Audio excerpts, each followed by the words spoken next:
Winter തുടങ്ങിയത് തണുപ്പിൻ്റെ കാഠിന്യം സഹിക്കാതാകുമ്പോഴാണ് മനസ്സിലാവുന്നത്. സമയം 7:30 ഇപ്പോഴും സൂര്യൻ ഡ്യൂട്ടി തുടങ്ങിയിട്ടില്ല.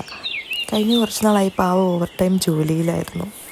കഴിഞ്ഞ 1 മാസത്തോളമായി രാവിലെ വൈകിയാണ് എഴുന്നേൽപ്പ്. എന്നാൽ ഇനി അങ്ങനെ പറ്റില്ല എന്നതുകൊണ്ട് തന്നെ ഇന്ന് മുതൽ കുറച്ച് നേരത്തെ എഴുന്നേൽക്കാനുള്ള തയ്യാറെടുപ്പിലാണ്. ഇനി അങ്ങോട്ട് ക്ലാസ്സും ജോലിയും സമയത്തിനുള്ളതുകൊണ്ട് സമയം അമൂല്യമാണ്. അതുകൊണ്ട് തന്നെ 8 മണിക്ക് ശേഷം കിടക്കുക എന്നത് എനിക്ക് അത്ര വലിയ സുഖം തോന്നാറില്ല. പക്ഷേ ആ ദിവസങ്ങൾ മാറിക്കഴിഞ്ഞുകൊണ്ടിരിക്കുകയാണ്. ഇനി ഓരോ കാര്യത്തിനും സമയവും ആഹാരങ്ങളും ശ്രദ്ധയും ആവശ്യമാണ്.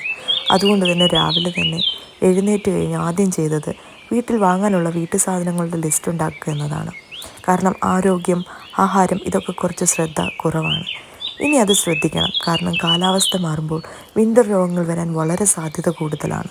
അതുകൊണ്ട് തന്നെ വളരെ ശ്രദ്ധിച്ച ആഹാരവും അതോടൊപ്പം തന്നെ നമ്മൾ വളരെ ആരോഗ്യപരമായിട്ടുള്ള കെയറിങ്ങും ചെയ്യേണ്ടത് അത്യാവശ്യമാണ്. മാത്രമല്ല